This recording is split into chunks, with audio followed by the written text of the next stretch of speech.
लक्ष्य the goal achiever. नमस्कार साथियों, स्वागत है आपका आपके अपने YouTube चैनल लक्ष्य द गोल अचीवर में। मैं सुधांशु तिवारी आज आपके सामने एक बहुत महत्वपूर्ण टॉपिक लेके आया हूँ जो सामाजिक विषय से संबंधित है।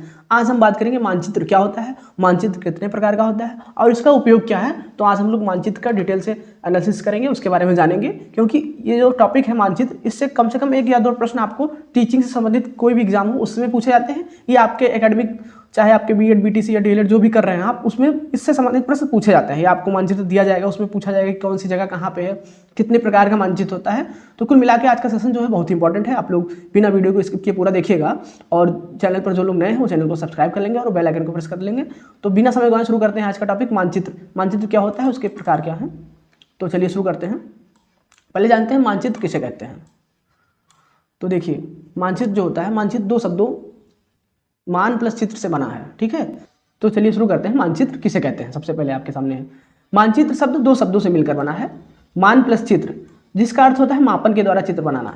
यानी अगर आपके पास कोई एक व्यवस्थित आंकड़े हैं, उसके द्वारा आप कोई चित्र बना रहे हैं मापनी के हिसाब से, तो वही आपका मानचित्र होता है। आपने ग्लोब देखा होगा जिसमें पूरे विश्व का मानचित्र होता है। तो आज हम उसी के बारे में जानेंगे मानचित्र होता क्या है। किसी भूभाग को स्केल की सहायता से कागज पर बनाए गए चित्र को मानचित्र कहते हैं। ये आपकी मानचित्र की परिभाषा भी है। आप ये भी लिख सकते हैं कि पृथ्वी के किसी भूभाग को स्केल की सहायता से कागज पर बनाए गए चित्र को मानचित्र कहते हैं। मानचित्र को नक्शे व मैप के नाम से भी जाना जाता है। अब मानचित्र की कुछ परिभाषाएं हैं, जो मानचित्र की परिभाषाओं के बारे में जानते हैं। अलग अलग वैज्ञानिकों ने जो है मानचित्र की परिभाषाएं दी हैं। यहाँ पर कुछ वैज्ञानिकों की विशेष परिभाषाएं जो हैं वो आपके सामने आ रही हैं, एक एक करके आप लोग देखिए।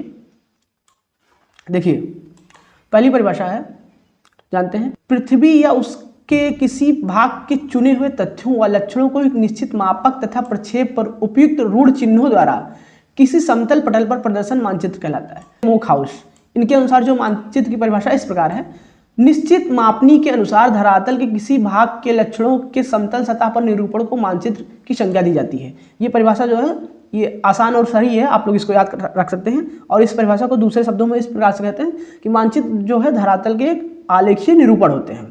यानी निश्चित मापनी के अनुसार धरातल के किसी भूभाग के लक्षणों को समतल सतह पर निरूपण करने की जो प्रक्रिया होती है वही मानचित्र कहलाती है। यानी मानचित्र जो है धरातल के आलेखीय निरूपण होते हैं। ये परिभाषा आपकी जो इंपॉर्टेंट है, आप लोग यही याद रखिए मानचित्र की परिभाषा। अगली परिभाषा है इरविन रेंज के अनुसार, अपनी प्राथमिक संकल्पना में कोई मानचित्र धरातल के प्रतिरूप को ऊपर से देखा गया रूढ़ चित्र होता है, जिसमें पहचान के लिए अक्षर लिख दिए जाते हैं, ठीक है। अब आगे बढ़ते हैं। मोकहाउस के अनुसार जो मानचित्र की परिभाषा है, ये भी मनोवैज्ञानिक है। ये मोकहाउस जो है, इनकी परिभाषा मोकहाउस के अनुसार निश्चित मापक के अनुसार धरातल के किसी भाग को समतल पर प्रदर्शन करने को ही मापनी कहते हैं। ये परिभाषा आपकी सही है। निश्चित मापक के अनुसार धरातल के किसी भाग को समतल पर प्रदर्शन करने की प्रक्रिया मानचित्र कहलाती है। अगली परिभाषा है डॉक्टर रामलोचन के अनुसार, पृथ्वी के समतल भूभाग यानी पृथ्वी के समस्त भूभाग अथवा किसी एक भाग को कागज पर सांकेतिक चिन्हों द्वारा उचित मापक एवं प्रक्षेप पर चित्रण को मानचित्र कहते हैं। अगली परिभाषा है जॉन विकार्ड के अनुसार, सभी मानचित्र पृथ्वी के किसी भाग पर समतल पृष्ठ का प्रतिनिधित्व करते हैं। यानी जितने भी मानचित्र होते हैं ये पृथ्वी के किसी भाग का प्रतिनिधित्व करते हैं। ये भी परिभाषा सही है इनकी। आगे बढ़ते हैं। मानचित्र के प्रकार एवं वर्गीकरण के बारे में जानते हैं। मापक के आधार पर मानचित्र दो प्रकार के होते हैं तथा उद्देश्य के आधार पर जो मानचित्र होते हैं आपके, ये तीन प्रकार के होते हैं। तो जो दो प्रकार के विषय होते हैं आपके, एक सामान्य मानचित्र होता है, एक विशिष्ट मानचित्र होता है। लेकिन यहाँ पे जो दो प्रकार है वो इस प्रकार से है। एक होता है द्विआयामी मानचित्र, जिसे हम कहते हैं, द्विआयामी मानचित्र को हम कहते हैं 2D मानचित्र जो होता है आपका। मापक के आधार पर मानचित्र दो प्रकार के होते हैं आपके। एक होता है 2D मानचित्र जिसे हम द्विआयामी मानचित्र कहते हैं, एक होता है 3D मानचित्र जिसे हम त्रिआयामी मानचित्र कहते हैं। तो ये आपके मापन के आधार पर मानचित्र दो प्रकार के होते हैं, दो आयामी और त्रिआयामी मानचित्र। आगे बढ़ते हैं, जानते हैं दो आयामी मानचित्र क्या होते हैं। वह मानचित्र जो दो आयामों में बनाए गए होते हैं। दो आयाम मतलब एक्स एक्सिस और वाई एक्सिस, यानी एक्स अक्ष और वाई अक्ष पर बनाए गए मानचित्र को द्विआयामी मानचित्र कहा जाता है। आपको जो किताबों में छपा रहता है या कहीं भी मानचित्र बनाया रहता है, दीवार पर टंगा रहता है, ये सभी मानचित्र 2D मानचित्र के अंतर्गत आते हैं। याद रखिएगा आप लोग, जो किताबों में छपा रहता है या दीवार पर कहीं भी कोई भी टंगा हुआ मानचित्र है, वो हमेशा दो आयामी मानचित्र यानी दो अक्ष पर बना रहता है, एक्स अक्ष और वाई अक्ष, तो उसे दो आयामी मानचित्र कहते हैं। आगे बढ़ते हैं। आगे है आपका त्रिआयामी मानचित्र।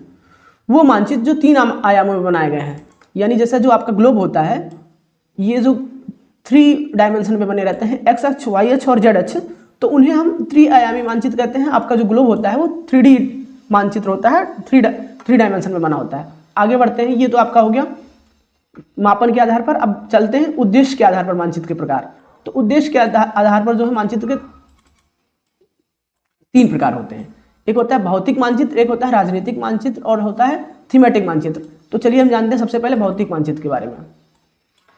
भौतिक मानचित्र आपका होता है पृथ्वी या पृथ्वी के किसी भूभाग में पाए जाने वाले प्राकृतिक विशेषताओं, जैसे आपका पर्वत हुआ, पठार हुआ, सागर हुआ, महासागर, नदियों आदि को दर्शाया गया हो, तो इन्हें भौतिक मानचित्र कहते हैं। यानी भौतिक का मतलब हो गया जो प्रत्यक्ष रूप से मौजूद हो, आपकी जो प्राकृतिक विशेषताएं होती हैं, पर्वत, पठार, सागर, नदियां, इनको दर्शाने के लिए जिस मानचित्र का प्रयोग किया जाता है वो आपका भौतिक मानचित्र आता है। आगे बढ़ते हैं, अगले मानचित्र के बारे में जानते हैं, राजनीतिक मानचित्र।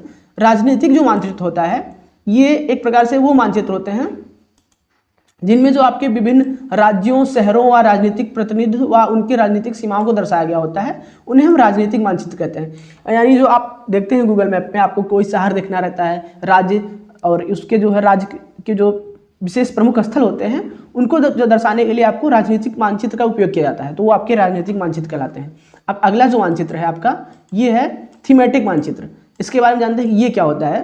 थीमेटिक मानचित्र वो मानचित्र जो किसी विशेष उद्देश्य के लिए बनाए जाते हैं। जैसे मैंने आपको कहा था जो विशिष्ट उद्देश्य मानचित्र होते हैं, एक सामान्य उद्देश्य, तो जो विशेष उद्देश्य के लिए बनाए जाते हैं उन्हें विशिष्ट मानचित्र या कहते हैं, थीमेटिक मानचित्र भी कहते हैं, या इन्हें विशेष मानचित्र भी कहा जाता है।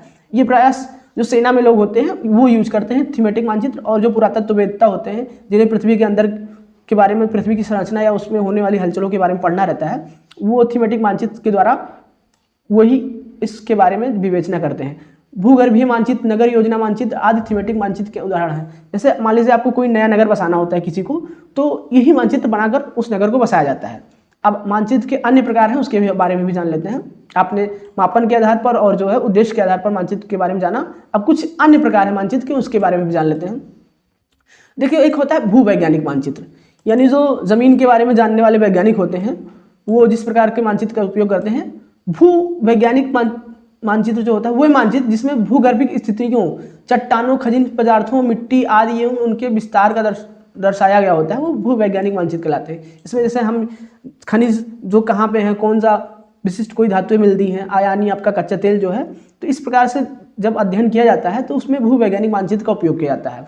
अगला जो होता है आपका जलवायु मानचित्र। इस मानचित्र के बारे में जानते हैं, ये मानचित्र क्या होता है।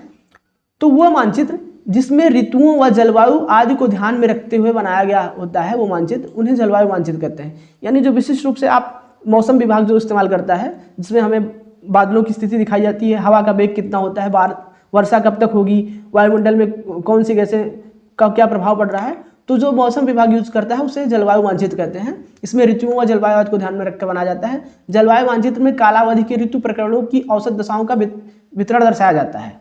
अब बात करते हैं जनसंख्या संबंधित मानचित्र की। तो वह मानचित्र जिसमें किसी भूभाग में पाई जाने वाली जनसंख्या व आबादी के वितरण को दर्शाया जाता है उसे जनसंख्या मानचित्र कहा जाता है। यानी इसमें हम किसी भी नगर या शहर का जो है एक आबादी आपको प्रदर्शित की जाती है, तो वही आपका जनसंख्या मानचित्र होता है। आगे बढ़ते हैं, ऐतिहासिक मानचित्र क्या होता है। वह मानचित्र ऐतिहासिक नाम से स्पष्ट है कि वह मानचित्र जिसमें प्राचीन नगरों एवं गांवों, राज्यों तथा साम्राज्यों की सीमा, युद्ध स्थल, आक्रमण, रक्षा एवं यात्रा मार्ग आदि को दर्शाया जाता है, उन्हें ऐतिहासिक मानचित्र कहते हैं। ये प्राय आपका इतिहास में प्रयोग होता है, ऐतिहासिक मानचित्र। आगे बढ़ते हैं, वितरण मानचित्र क्या होता है। तो कई प्रकार के मानचित्र होते हैं, आप लोग एक एक करके देखते जा रहे हैं। वितरण मानचित्र वो होता है जिसमें हम वन, साधन, कृषि की फसलों, वर्षा, खनिज, वायुदाब, जलवायु, ताप तथा औद्योगिक वस्तुओं का वितरण दर्शाया गया होता है, वो आपका वितरण मानचित्र कहलाता है। यानी इसमें हम जो आपके वन होते हैं, कृषि की फसलें होती हैं, खनिज होता है, इन सब के बारे में जानकारी मिलती है वितरण मानचित्र से। अगला जो मानचित्र है आपका, ये है पटवारी मानचित्र। ये पटवारी लोग या लेखपाल लोग रखे रहते हैं, और ये आपके जो खेत होती है, खतौनी बहुत लोग निकालते हैं, आपकी कोई भी ज़मीन है उसको नापने के लिए पटवारी लोगों के पास ये मानचित्र होता है। इससे जो है आप अपने ज़मीन का कोई भी भूभाग की वास्तविक लंबाई जान सकते हैं कि कितना है। प्रायः जब विवाद होता है, भू विवाद होता है, तो हम लोग लेखपाल या पटवारी के पास जाते हैं अपनी ज़मीन के जो है पैमाइश कराने के लिए। तो ये वही मानचित्र है, वह मानचित्र जिसमें भू स्वामित्व, कृषि क्षेत्रों, भवनों या अन्य भूमि संपत्तियों का सविस्तार दर्शाया गया होता है उन्हें पटवारी मानचित्र कहते हैं। जैसे आप पटवारी मानचित्र के बारे में जानते होंगे कि इसमें चौहद्दी दिखाई जाती है कि आपके घर के बगल में चारों तरफ क्या क्या है, रास्ता रहता है या किसी पड़ोसी का घर रहता है, तो ये पटवारी मानचित्र वही होता है। अब अगला जानते हैं भू आकृति मानचित्र यानी फिजियोग्राफिक, वह मानचित्र जिन्हें सर्वेक्षण विधियों द्वारा सर्वेक्षण करके बनाया जाता है, ये भू आकृति मानचित्र कहलाते हैं। यानी इनका जो सर्वेक्षण होता है उसके बाद में इन्हें बनाया जाता है, भू आकृति मानचित्र कहलाते हैं। भारत के सर्वेक्षण विभाग द्वारा बनाए गए मानचित्र भू आकृति मानचित्र कहलाते हैं। तो अगर आपसे पूछा जाए भू आकृति मानचित्र क्या होता है तो आप ऐसे भी लिख सकते हैं कि भारत के सर्वेक्षण विभाग द्वारा बनाए गए मानचित्र को भू आकृति मानचित्र कहते हैं। आगे बढ़ते हैं हम। दीवारी मानचित्र, जो स्थलाकृति मानचित्र, ज्योतिष मानचित्र, ये सब आपके भू आकृति मानचित्र के उदाहरण हैं। अब ये देखिए, ये होता है आपका संसार का नक्शा है, दुनिया का मानचित्र कहते हैं, विश्व का मैप जिसे कहते हैं आप। ये भारत की स्थिति है और ये दुनिया का नक्शा। आगे बढ़ते हैं, भारत का मानचित्र देखते हैं। तो यही ये जितने मानचित्र आप देख रहे हैं, चाहे भारत का हो चाहे दुनिया का हो, ये सब 2D मानचित्र के अंतर्गत आते हैं। ठीक है, ये सब द्विविमीय मानचित्र हैं। आगे बढ़ते हैं। अब हम मानचित्र निर्माण के सिद्धांत के बारे में जानते हैं। देखिए, हम सभी जानते हैं कि पृथ्वी व अन्य किसी ग्रह का आकार गोले के समान होता है तथा मानचित्र एक कागज पर बनाया जाता है। तो गोले का समतल पर चित्र बनाना संभव नहीं है। इसलिए क्या होता है कि मानचित्र के निर्माण के समय मानचित्र निर्माण सिद्धांतों को ध्यान में रखकर बनाया जाता है। तो निर्माण सिद्धांत के बारे में हम जानते हैं। क्या होता है निर्माण सिद्धांत? मानचित्र को बनाने के लिए मानचित्र का पठन व मानचित्र की रचना का ज्ञान होना अति आवश्यक है। मानचित्र में दर्शाए गए आंकड़ों, मापक, प्रक्षेप, व्यवहारिक एवं सांकेतिक चिन्हों, रंगों आदि का ज्ञान होना भी बहुत जरूरी है। अतः एक मानचित्र के निर्माण में इस सिद्धांतों का ध्यान में रखा जाता है जिसके फलस्वरूप मानचित्र बनाए जाते हैं। अब ध्यान देते हैं, मानचित्र बनाने में 3 मुख्य घटक होते हैं, याद रखिएगा आप लोग। दूरी, दिशा या प्रतीक। दूरी वो होती है कि 2 स्थानों के बीच की जो दूरी होती है उसे मानचित्र में दर्शाया जाता है। और जो जैसे मानचित्र के जो मुख्य रूप से 3 घटक होते हैं, ठीक है, दूरी, दिशा या प्रतीक। तो जो दूरी होती है वो 2 स्थानों के बीच की दूरी को मानचित्र में दर्शाना बहुत ही सावधानी पूर्वक कार्य होता है। ये प्रायः गलतियां होती रहती हैं। जो लोग अगर सही से मानचित्र बनाना हो, जिन्हें नहीं आता है, वो गलत जगह पे दूसरे स्थान को दिखा देते हैं। और जो दिशा होती है, देखिए मानचित्र में हमेशा 2 आयामी मानचित्र में याद रखिएगा आप लोग, ये जो ऊपर होता है ये नॉर्थ होता है, उत्तर दिशा, नीचे साउथ होता है, इधर वेस्ट होता है, इधर ईस्ट होता है। यानी कि ये आपकी जो है ईस्ट होगी और ये होगा वेस्ट, यानी पश्चिम, पूरब, उत्तर, दक्षिण।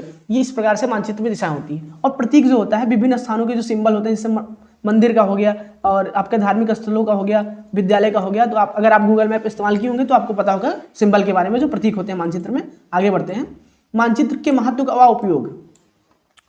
तो देखिए, दिनों दिन मानचित्र का महत्व मानव जीवन में बढ़ता जा रहा है। विज्ञान की दृष्टि से मानचित्र का अध्ययन कर अन्य ग्रहों की भौगोलिक स्थिति के बारे में भी पता लगाया जा सकता है। मानचित्र के उपयोग की महत्ता का वर्णन इस प्रकार से किया जाता है। जैसे अब आप मानचित्र के बारे में थोड़ा सा विस्तार से जानिए कि उसके महत्व क्या है। तो देखिए, पृथ्वी या अन्य किसी ग्रह के किसी भूभाग का अध्ययन करने के लिए हमें मानचित्र का उपयोग किया जाता है। जाहिर सी बात है, ये आपको भी पता होगा कि अगर आप पृथ्वी के किसी भूभाग के बारे में जानते हैं तो सबसे पहले आप ग्लोब के पास जाएंगे या मानचित्र के पास जाएंगे। बड़े भूभाग को एक छोटे चित्र में प्रस्तुत करने का सबसे बढ़िया साधन मानचित्र ही है। 2 सीमावर्ती देशों के बीच सीमा विवाद को सुलझाने के लिए मानचित्र को एक प्रमाणिक दस्तावेज के रूप में माना जाता है। स्थलाकृति मानचित्रों की सहायता से प्रदेश में नई योजनाओं की रूपरेखा तैयार करने में मदद मिलती है। औद्योगिक विकास हेतु योजनाएं तैयार करने में तथा वहां पर उपलब्ध संसाधनों की जानकारी प्रस्तुत करने में जो है मानचित्र बहुत महत्वपूर्ण होता है। तो ये सब आपके मानचित्र के उपयोग हैं। नए राज्यों तथा जिले व तहसील के निर्माण के समय मानचित्र की उपयोगिता समझ में आती है, क्योंकि जैसे आपको नए राज्य या नए जिला या नए तहसील का निर्माण करना है तो आप उसकी जो सीमा अवधि देख सकते हैं कि कहाँ तक ये राज्य या जिला लगेगा। अगला है, स्थलाकृति मानचित्र युद्ध के समय सैनिकों के लिए बहुत उपयोगी होती है, क्योंकि उन्हें उसके द्वारा वहाँ के जो है जलवायु और वहाँ की जो भूमि का जो बनावट है उसके बारे में जानकारी मिलती रहती है सैनिकों को। युद्ध के समय सैनिकों को बहुत सहायता मिलती है मानचित्र के हिसाब से। मौसम विभाग, समुद्र विज्ञान, वनस्पति शास्त्र, राजनीतिक विज्ञान, इतिहास, भूगर्भ विज्ञान आदि में विशेष प्रकार के मानचित्र बनाए जाते हैं। इसकी सहायता से जानकारी एकत्र होती है। जानकारी प्रस्तुत करने में यही मानचित्र उपयोगी होते हैं। तो ये आपका हो गया मानचित्र। और मानचित्र से जो है सब्सक्राइब एंड शेयर।